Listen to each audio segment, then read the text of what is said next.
What's going on, everybody? Welcome back to the Hunt Lift Eat podcast, brought to you by Hunt Lift Eat Official. Got some different characters on here today. The Fish Lift Eat guys are taking over. We're coming off a fun event. We had fish camp down here in the southeast, so we got. I'm Casey. I'll be hosting it today, and then joining me is my favorite little New Yorker. We got Frankie on here. What's up, man? What's happening, man? Glad to be here. Thanks for having me. Yeah, absolutely, man. It's good to kind of get to take over the Hunt Lift Eat crew stuff for a little bit. Yeah. Fish Lift Eat's making a comeback. We're doing it. That's it. Let's do it. So we had, just for a little bit of background here, we'll get into kind of the event and what took place and what we're going to kind of build off of for next time. But down in the southeast region here, we hosted the first fish camp down here, where we were able to invite team members from all over the place to come join us for a weekend of fishing on Lake Lanier. And Frankie was probably had one of the further treks to get down there to join us, but and it was Frankie's first time getting to come fish for spotted bass on Lanier, and he was a little bit of an overachiever with it. We'll get into that in a second, but it was a good time to get some guys together. You know, no matter what level of angling you're used to doing, you know, everybody kind of has that draw to fishing, and, you know, can get together and enjoy it, and, you know, the camaraderie that we have within the team.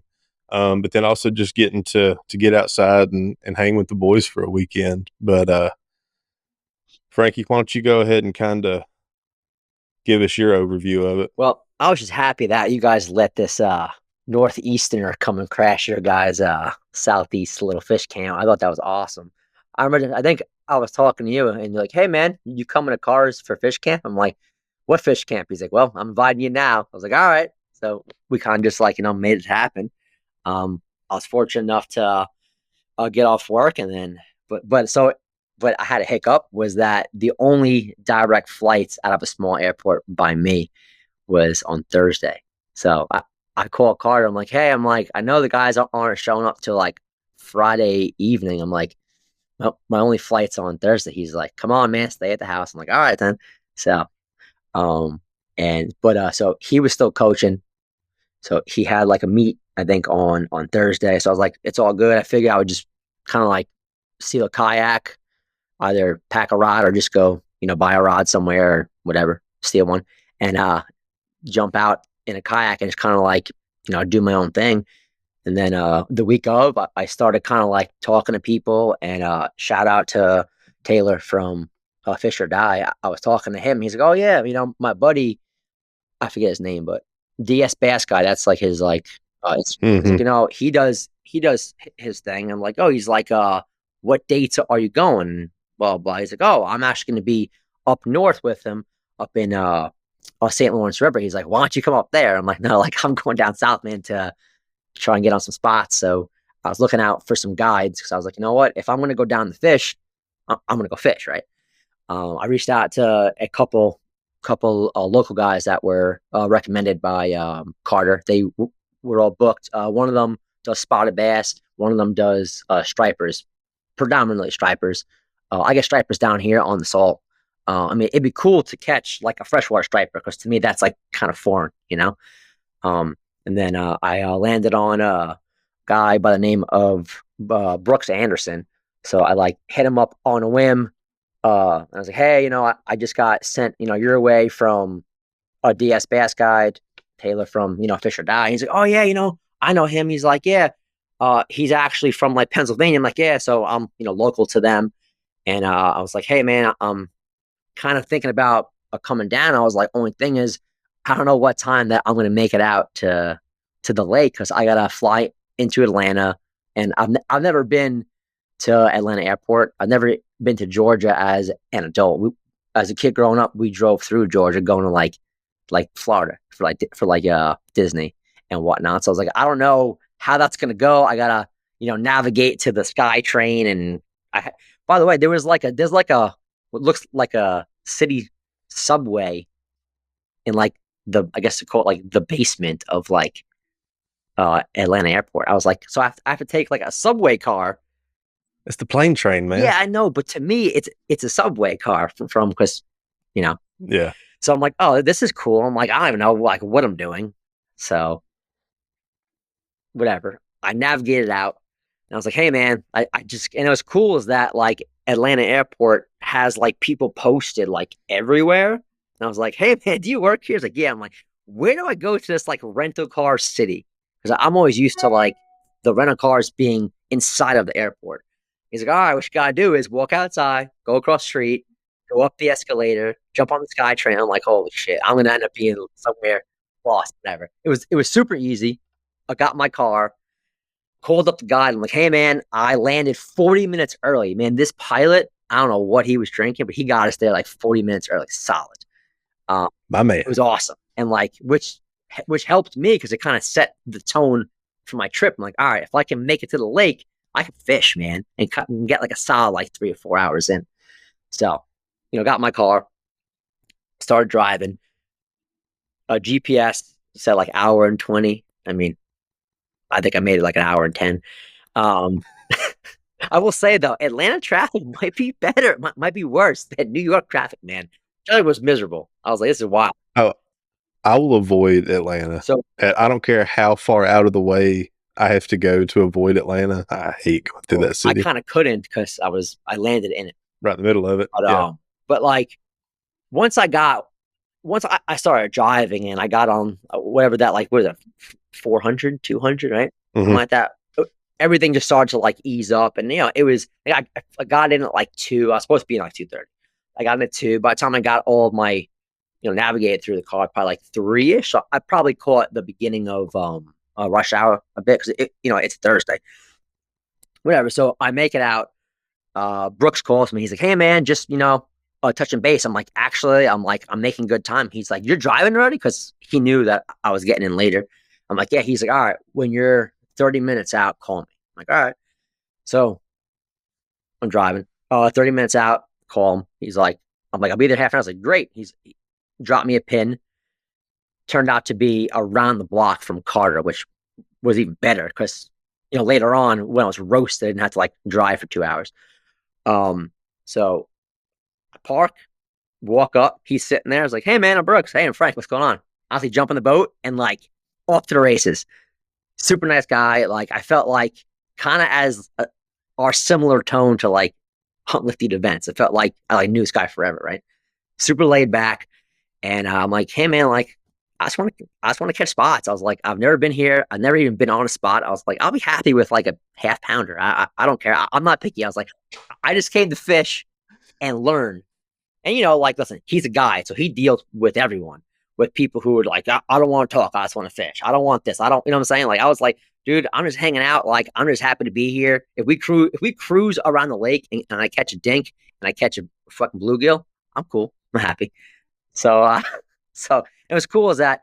Like obviously I have some background in fishing, salt, freshwater. I've never fished a lake of this magnitude. I didn't realize how gigantic that lake was, and that I didn't realize that. And I think in spots, like obviously prior to the week, I was like looking it up, because I was like, I want to know what's around. I didn't realize in spots it's like 120 feet, right, or 100 feet. It's like something crazy.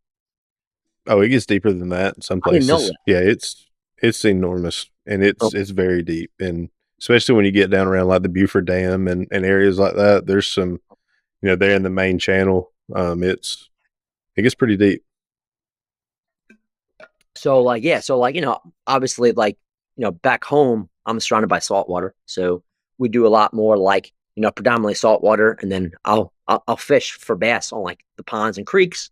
And then I'm fortunate where like I have my family upstate and friends upstate where like I'll hunt, I'll fish like the river, or we'll go out to like a bigger lake. But like Lake Lanier trumped any big lake I thought I'd ever been on, right? I think it's like something like 1,000-acre lake. It's like something crazy. So it's cool is that like I actually got to, and I've used LiveScope like once on a buddy's boat, but like we use it just for like graphs just to kind of see like the topo, right? I never actually used it while fishing, and like obviously from watching Bassmaster Classics talking to you, I was like, all right, like, what is this whole LiveScope game all about? And honestly, like, to his credit, super patient, broke it down, and then like actually was like, come up front to the bow, and he was showing me how to basically fish via LiveScope, right? And Mhm. so the first cast, right? Like you see all these little blips, and he's like, those are bass. And I'm like, how do you know difference? I guess some are bigger, whatever. If the spacing, right? And he's like, watch this. So he's like, I just want to show you. He casts, and all of a sudden they start like coning up, and then he's like, Mhm. and then he's like cone, and then he pulls one up, and I'm like, are you fucking kidding me? He was like, so I think he said he's like, it's almost like a video game, right? He said, I'm like, this is ridiculous. I was like, cool, whatever. Next spot. And he's like you. He likes to hit a spot and move, right? Yeah. Which I get it makes sense because like these fish probably get hammered all summer. Um, Well, just kind of like the characteristics of the fish, especially the way he's fishing, very similar to the way I like to fish this time of year. Kind of get off the bank, find these schools of them, kind of offshore on humps and points and brush piles, and kind of once you pull them up that first time, whether that be on top water or a fluke or swim bait or whatever, you get to kind of pull up and get that flurry, and once they quit, it's very difficult to get them to do it again. If not, they just you know they're done. Kind of that you got to let them get set back up before you can get anything else out of them. So you kind of have to do the run and gun if you're gonna herring fish like that. With them orienting offshore like that to where just to be efficient, because once you get them to feed once, that's kind of it for a while till they get set back up. yeah, it was cool too. Is that because I think that by the time that I actually got like on the boat, he said it was the perfect time to kind of hit like that evening feed, right? I was Hmm. like, yeah, cool, whatever. And so like I said, we go hit a spot, move, right?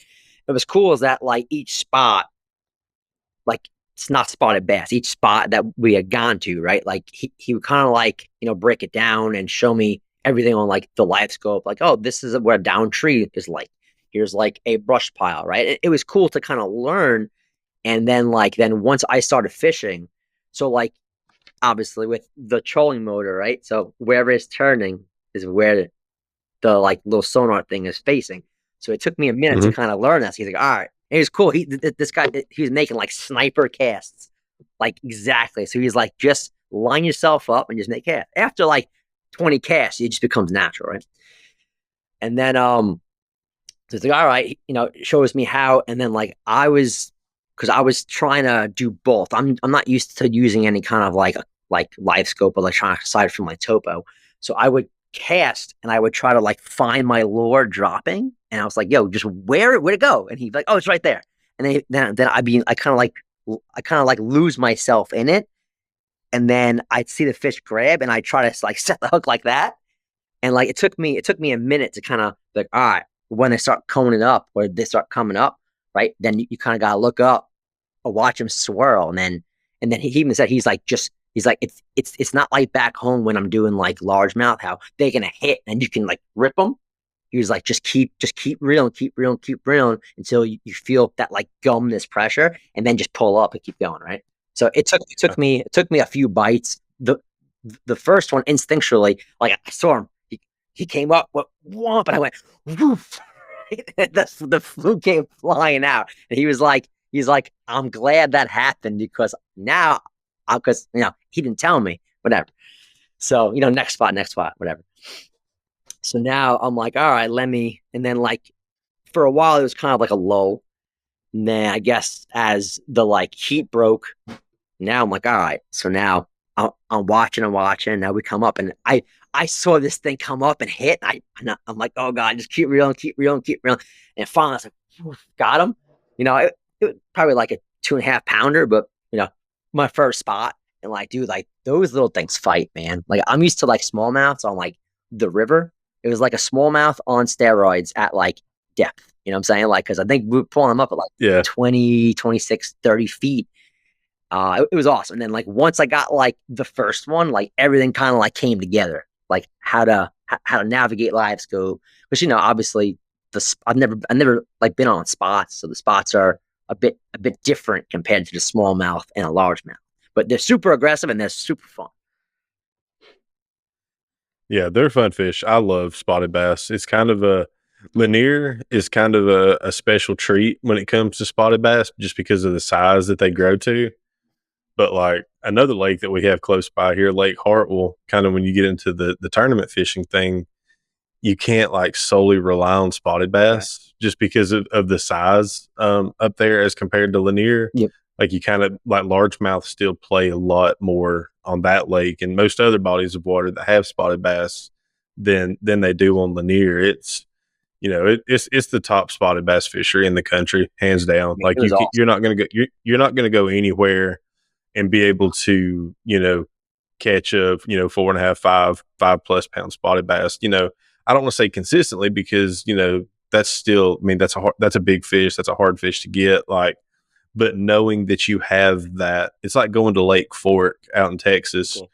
thinking I may not catch it, I may zero, but I know I've got that opportunity for that double digit Yep. largemouth because they live there, and that's kind of how those trophy caliber spotted bass are in Lanier, which is just I love them because of that fight, but um, It was awesome. it's a good time. I've never got a chance to go up north and wrangle any big smallmouth. It's definitely on a Oh bucket man, list, let's but go. um, I there will always be I know a a guy. special place in my heart for spotted bass. I do too, and he has tried to get me up there, and it just life's kind of got crazy I here hear you. recently, and it's made it kind of difficult. But hopefully soon I can get up there and wrangle them. Yeah, dude. But like, But I had a blast though on the spots, and then like obviously like and then once I started to figure out how to work in conjunction with the live scope, like it was almost like cheating, like because like we would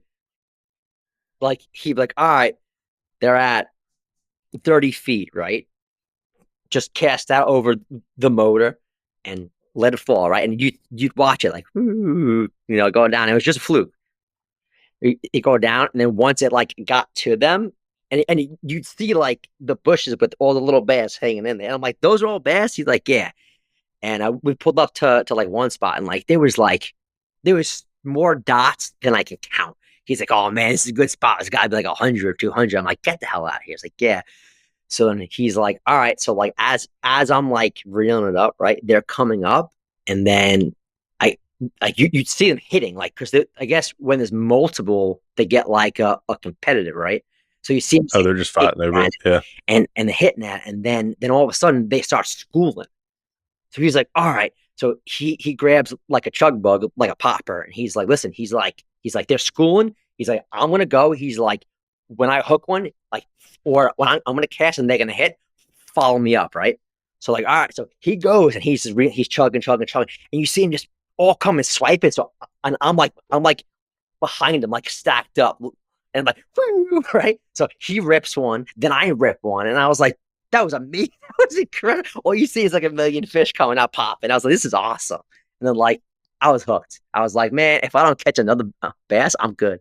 I'm set. He's like, no, no, no. He's like, we're gonna and each one got bigger and bigger. He's like, we're gonna get you a big one. We'll do the whole weight and like measure it out for you to do like a replica, right? So let's fast forward, right? We probably caught like 15 of them. It was incredible. And like I said, like he was super patient. He and like after like the first like hour, it was like two dudes just like hanging out fishing. It was awesome, joking, laughing around. Because I was just like, I'm just a dude who wants to fish. Like whatever. I'll catch stripers. I don't give a shit. Give me a largie. But so then there was like a lull, and then we just kept like ripping up like 2.5 pounders, 2.5 pounders, 2.5 pounders. And he's like, all right.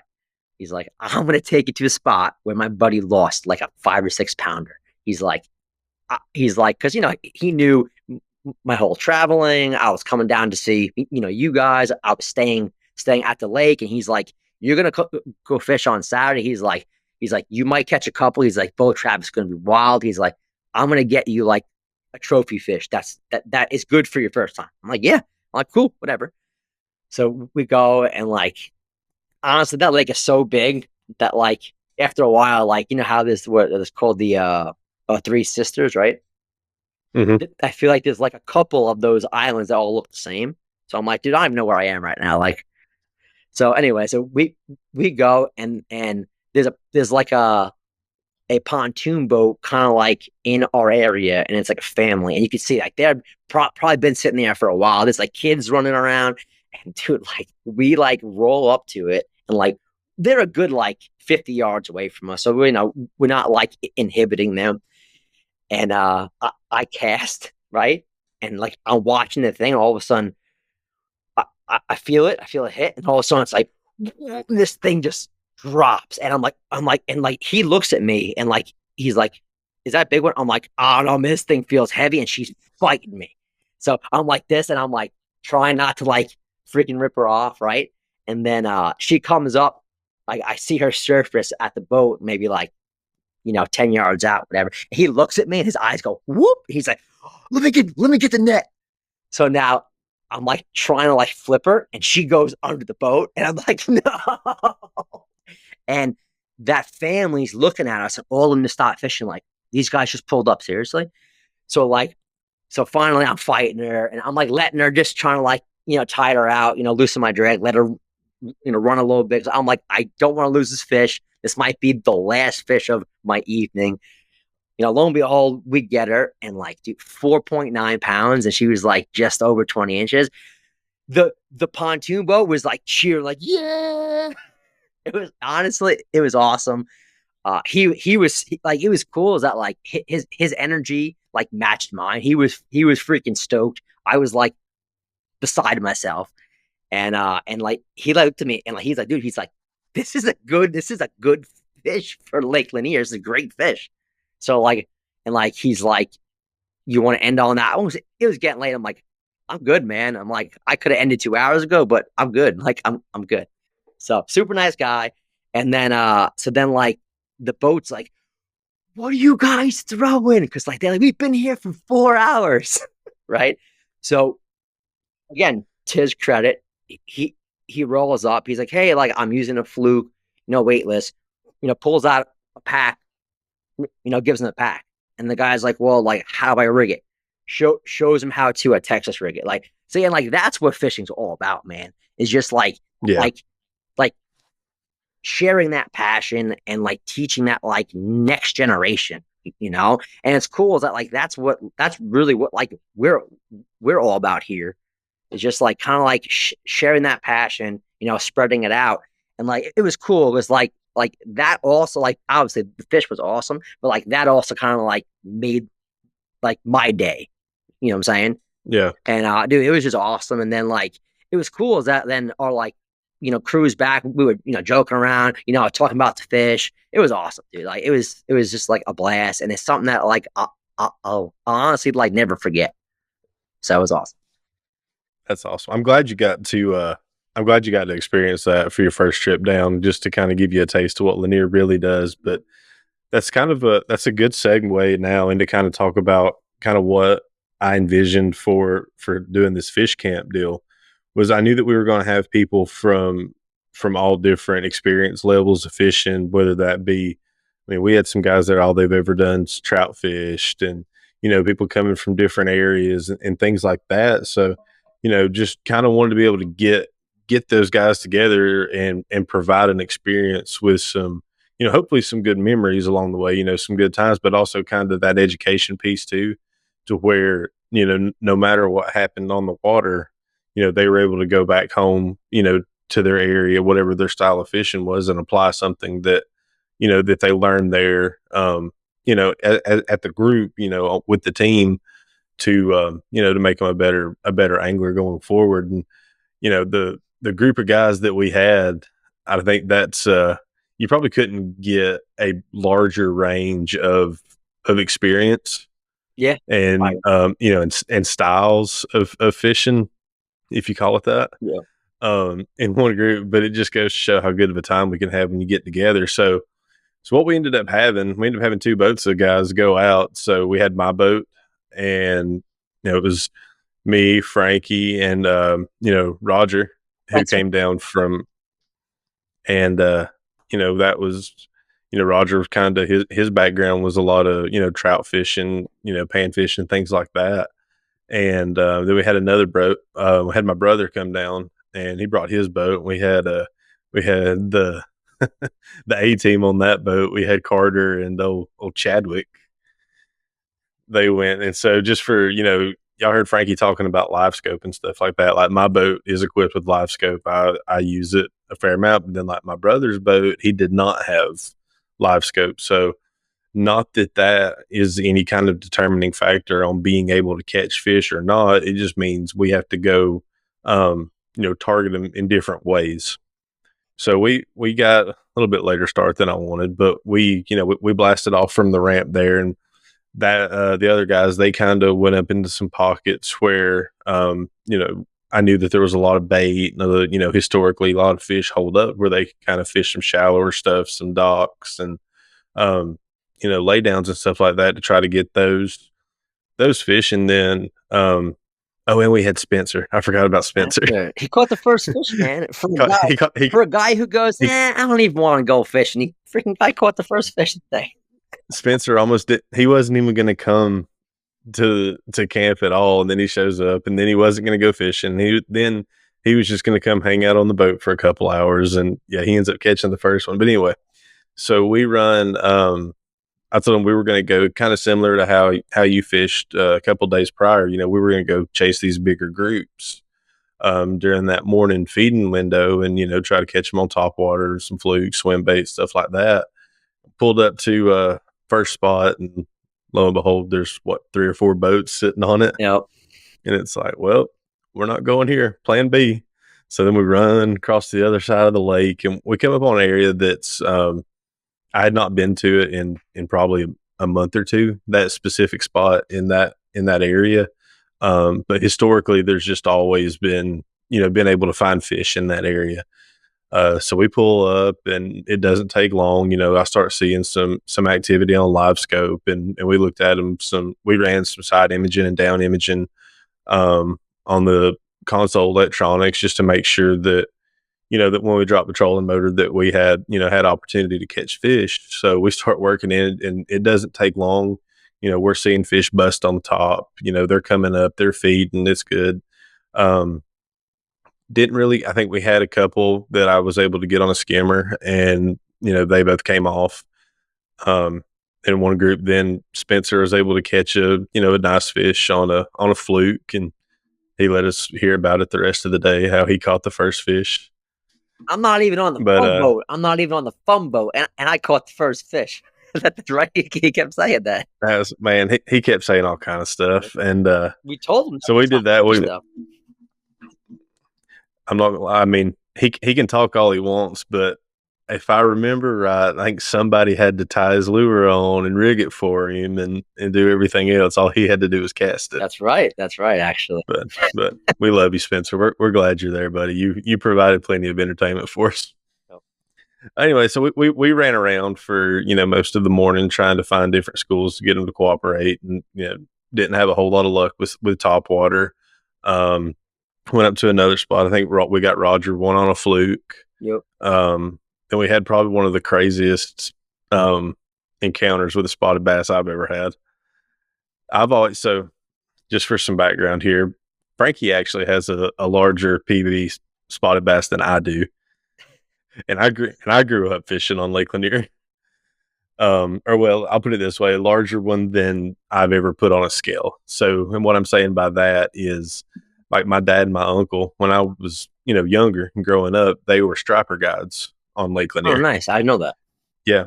And so you caught a lot of spotted bass kind of just as a bycatch when trolling for stripers and things like that. I can remember catching some absolute brutes, but that was like, in their eyes, that was the junk fish. We weren't even after that. It was like, if they came up, we just got mad at them for, eating their live bait. We threw it back. So I don't know, like if any of those, mine's 4.6 is my biggest spotted bass that I have, caught and weighed and measured. So I've always been saying though, whenever my first 5+ is like going right here, and I thought I had it on the I thought I might have had it on top water at one of our spots there, kind of towards Oh, late oh morning. yeah, yeah, dude. That was a big fish. That You was saw that that thing was catch crazy. it too. Yeah, that was awesome. So we pulled up on this spot.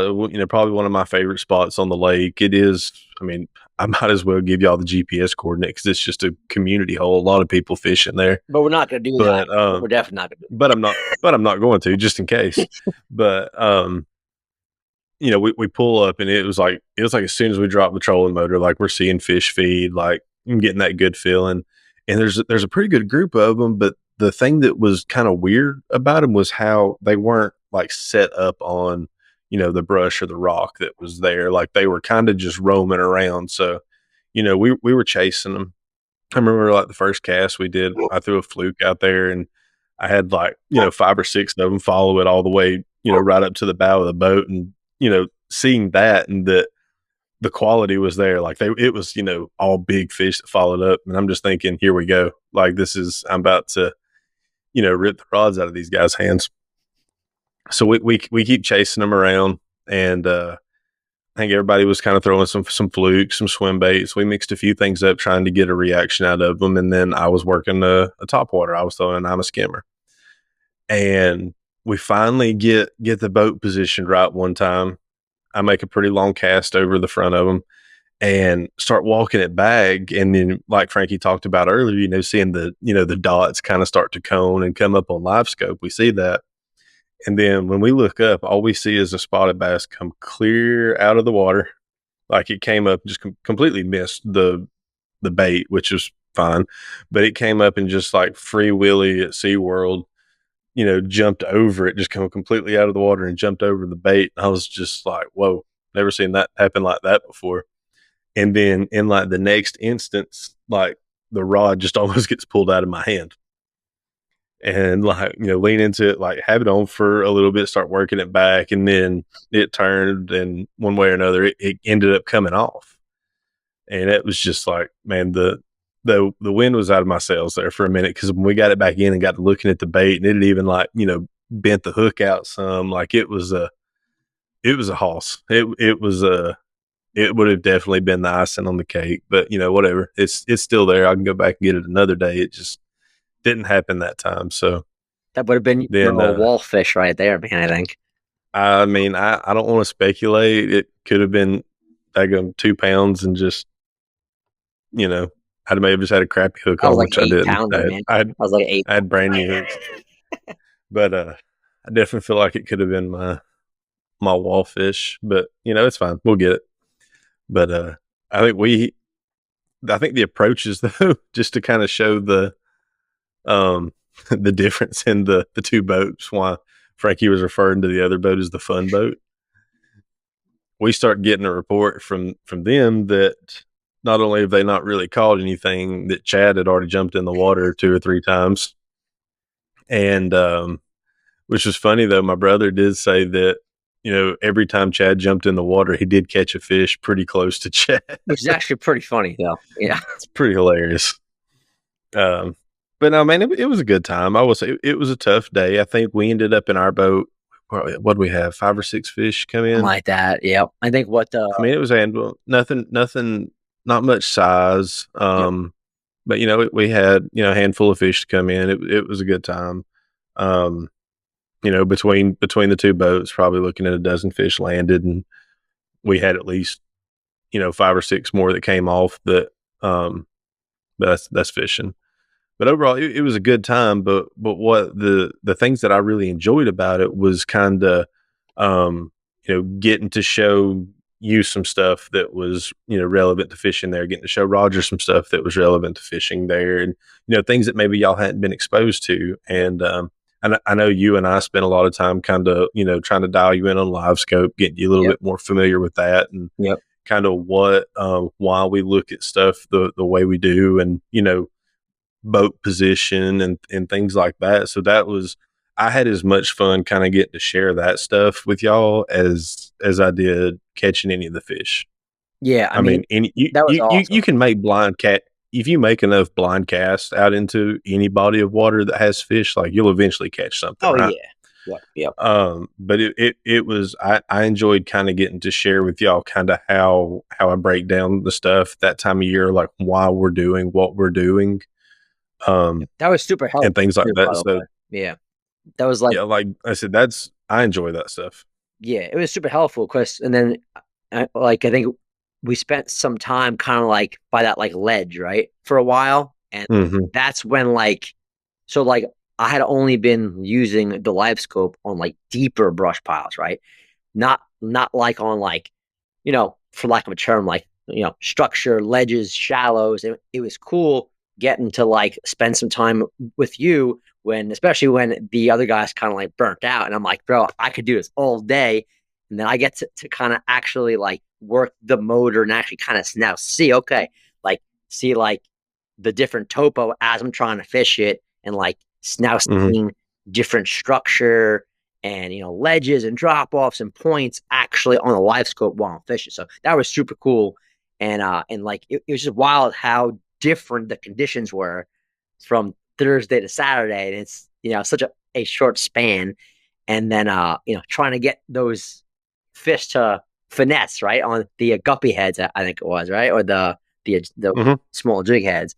We may have lost a couple, but I'm just saying I was trying to learn live scope. So No, dude, it's fine. I mean, jig heads are yeah, replaceable. You can break every one I have off. We can get more. That's fine. It was cool getting to see you kind of take that initiative to not only just like want to hear somebody talk about it, but it's like, all right, cool. Now let me get up there and try it. yeah, that was awesome. It's Um, like I've been like want so like I've been like needing that. I know that you and I have been joking and talking for a while about me coming down to fish with you because our other trip yeah, didn't that we're not talking about just, didn't happen.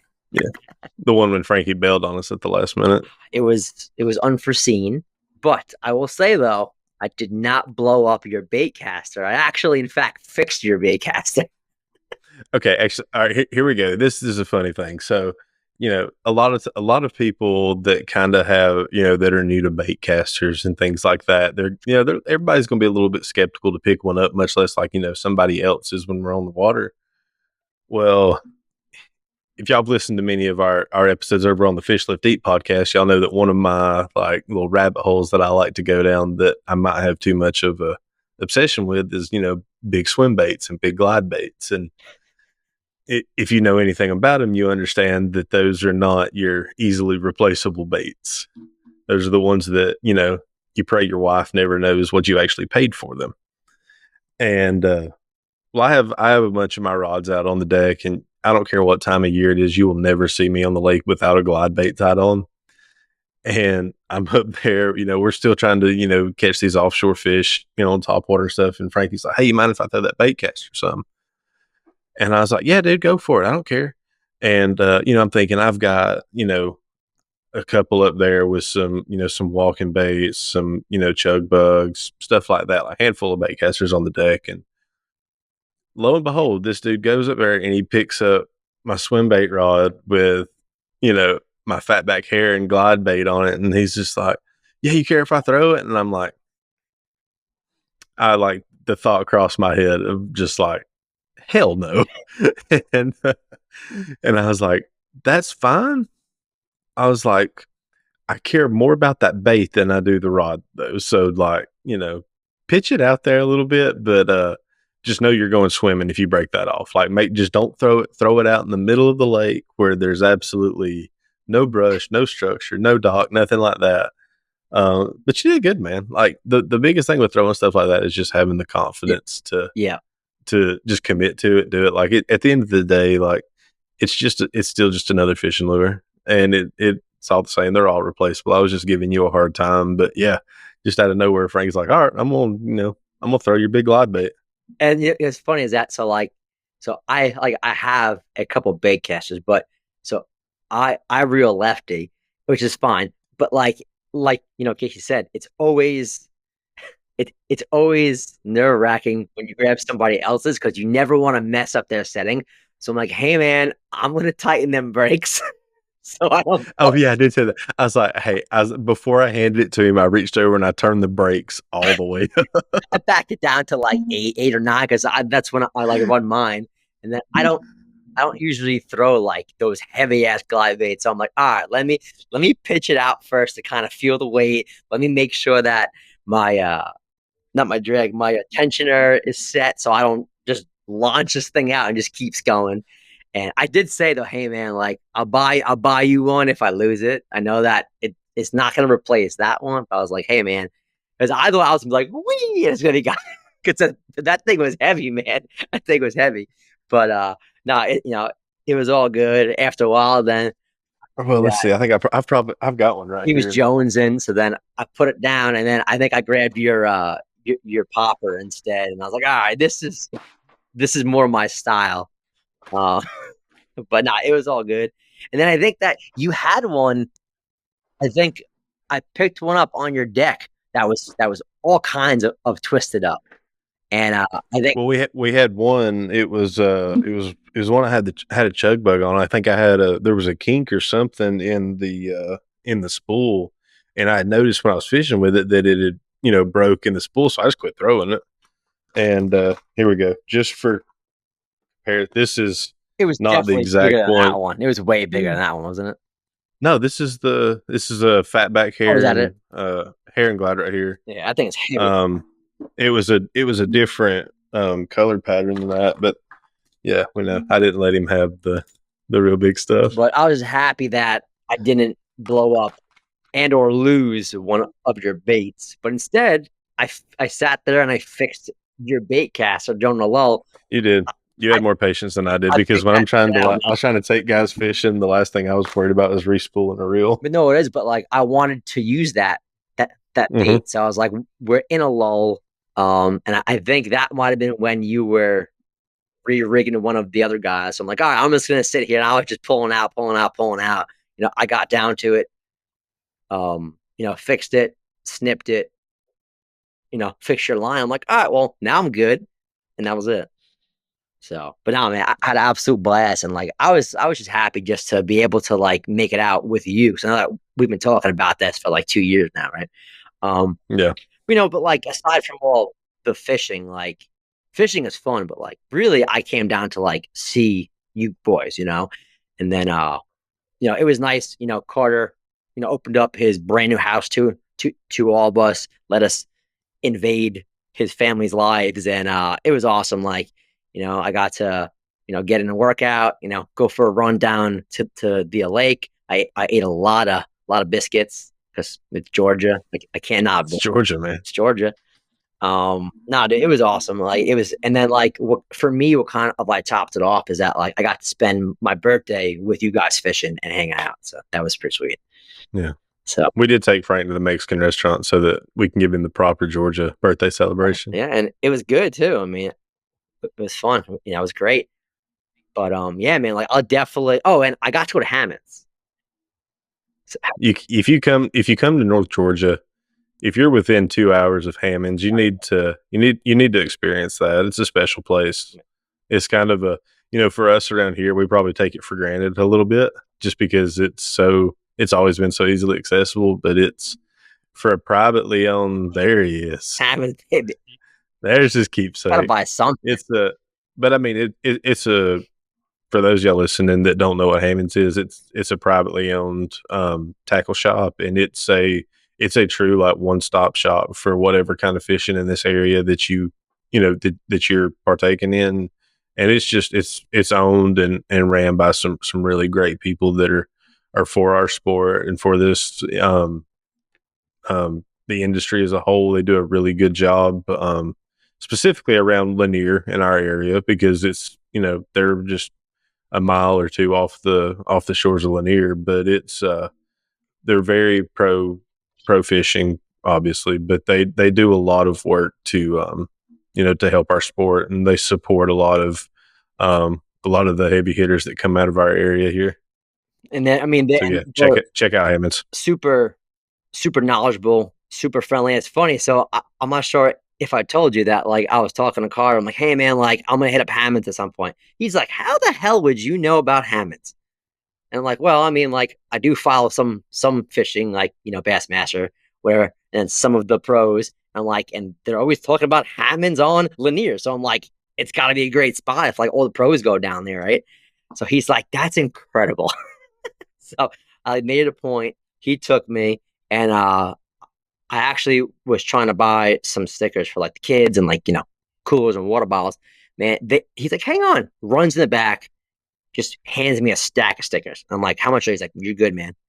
And I was like, holy crap. Like, that was awesome. Obviously, bought a hat, bought some flukes, but no, dude, it was awesome.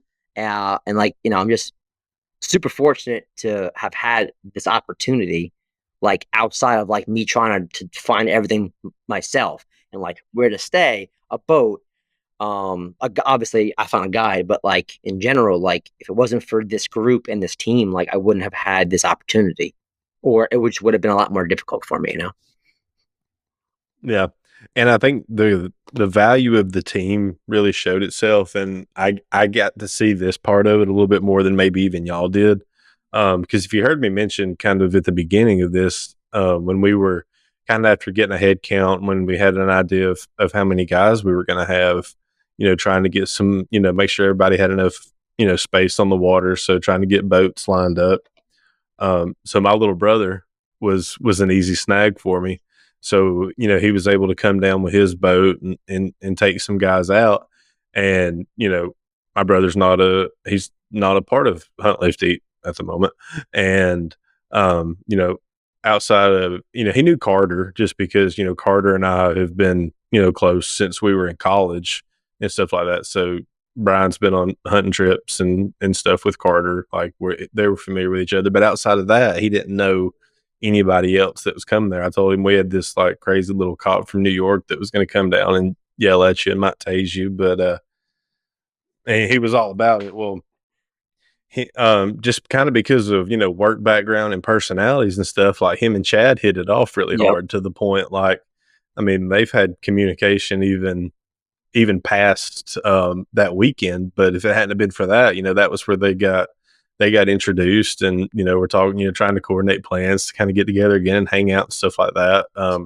They both have kind of similar careers and things like that. So that was really cool for me to kind of get to see the value of the team, how it even affects like the people close to me. So I'm super grateful that I was able to get him kind of plugged into that event. And he's asked a lot of questions about the team and Oh, yeah. the things like that since then. So it's been Get him on. that was cool for me. That was cool for me to get to see and appreciate not just you and the guys that were at that event, but the best way I described it to him, I said, if that group was a good snapshot of kind of the diversity, but the also inclusiveness of our team as a whole nationwide. If you can get along with that group, it's just on a broader scale, the further you go out. Oh yeah. And so even from outside eyes, people they get around the group and they see the value, um they see that there's something there, there's something special there, and they want to be a part of it. So Yeah, it was that awesome. was but I think it also goes, I think we kind of say this every time we all get together, but you know, a computer screen is great for being able to get to connect with y'all just like this right now. It's cool being able to sit here and talk to you and actually get to look at you, Yep. but nothing replaces, being together, No. whether that be at somebody's house, whether that be at a brewery, whether that be on a mountain hunting elk, whether Yep. that be on Lake Lanier chasing spotted bass. Like Yep. anytime we can make a point to get together, it just, I know it relights my fire a lot of times of why I want to be a part of this. So Yeah. Cool. I'm just I appreciate all y'all kind of making the trek. It was a lot more logistically challenging for some than others. I had a solid 40-minute drive. um, it was nice being able to have it here in my area, but it worked out that way because kind of where with what I have going on in life right now, if it had been anywhere else, I probably wouldn't have been able to make it. So Yeah. I'm glad that it was here. I'm glad that you had the interest in wanting to come chase spotted bass on Lanier. I can't wait to bring you back. You need to come kind of see it at the different phases throughout the year to get a really good appreciation for it. But Yeah. We're gonna have to win a not just tournament, you, but to right? yeah, come back. We'll Hartwell, man. take somebody's lunch money. Let's do it. Yeah, you need I'll to go fly see out Hartwell. for a Hartwell's a weekend and big lake. we'll do a tournament. try to Yeah, try to win some money. That'd be cool. it was cool. But yeah, it was just kind of it was cool getting just the full thing. We got to include a lot of our amazing brand partners in on that event. Fisher Dye Bait Company. I see you repping Taylor's shirt there. Appreciate Yeah. that. But Oh yeah. we getting to be able to put his baits in everybody's hands and let them see that and the opportunity that they have to support the people that are supporting us.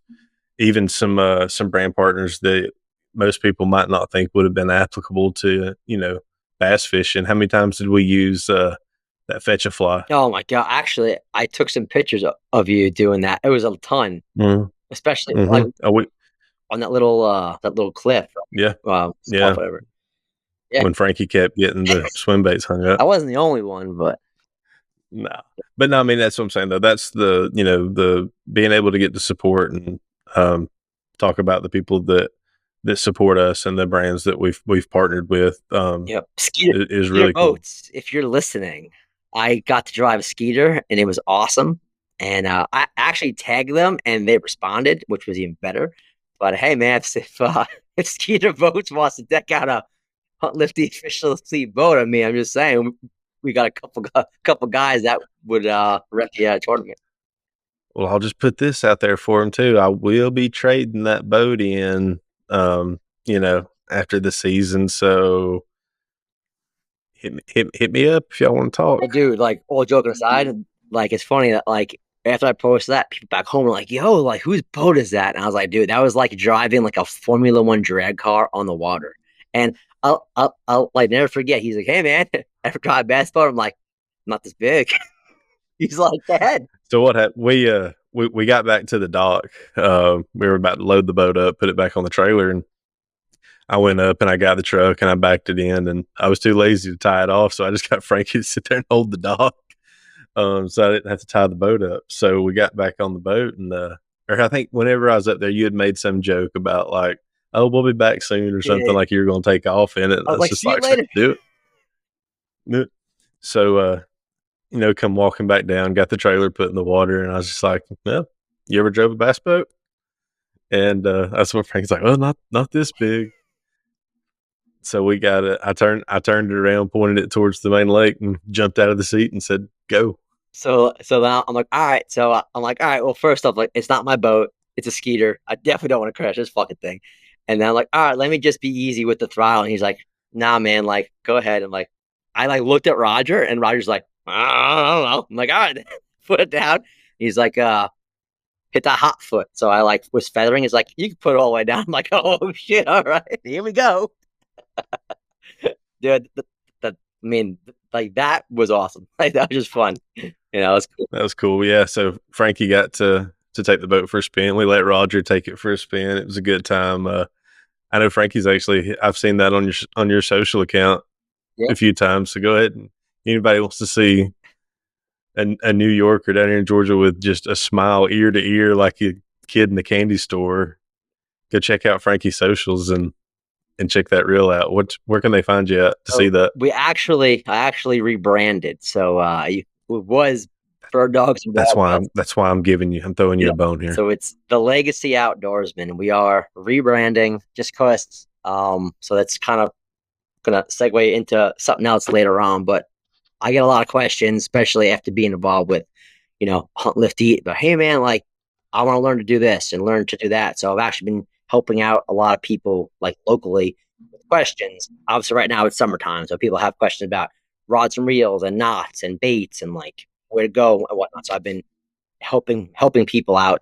Obviously, that's something that I enjoy doing, and I've been fortunate in my life, not just through Hunt Lift Eat, but prior, which actually helped me find Hunt Lift Eat, where I've had some very open people who have been willing to teach me things. So I try to give that back to everybody, especially from our community, tenfold, right?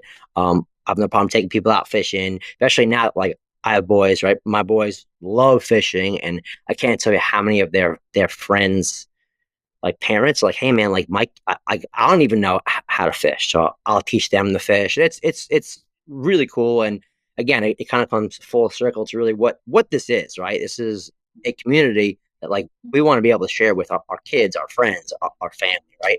And it's just cool. So thank you for that shout out. But yeah, go check out my 4.9 pound spot and me rocking that skeeter at like 58 miles an hour, maybe more. But No, it was a great time all around. I can't wait for us to do it again. I can't wait for us to maybe kind of utilize different regions to go host these fish camps and stuff like that. Just to there's certain types of fishing that I'm not as familiar with as others that I would love to go learn about and do. I'm glad I was able to kind of share my backyard with everybody for this event. But for everybody listening, I hope that you kind of hear the excitement we have when we talk about the team and these events, and the how much we want to get together as much as we can and share our experiences and help everybody better themselves. And that way you can when you go off on your own adventures, you can be more successful, because I know that's where my passion lies. I know that's where Frankie's passion lies, and that rings true for people in all different areas of hunt, lift, eat.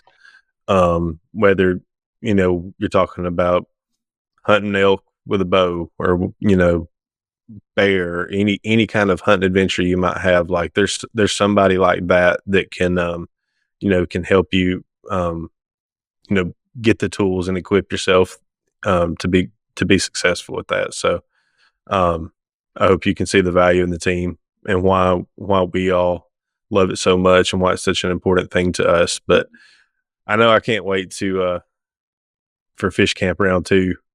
I don't know where it's going to be. I don't know when it's going to be, but I'm ready for it. I don't know about you. You going to get on another plane and oh yeah, come with us? oh yeah, I'm gonna come down and hopefully see you this summer for a overnighter for a tournament, man. Dude, you come down. We'll run one. That'd be We'll awesome. run one. Let me know. Well, man, it's been a blast kind of getting to recap the event. Feel like I've kind of got to relive it again. Some stories coming out and things that I may have even forgot about. So I hope everybody listening has enjoyed it as much as we have. But thanks to everybody for tuning in. Don't worry, your regular, hunting content will be back soon. But thanks for letting the Fish Lift Eat guys kind of hijack the podcast for the night. And hopefully you see some value in it and want to come see what we're all about. But thanks for tuning in. We appreciate all y'all, and we'll see you on the next one.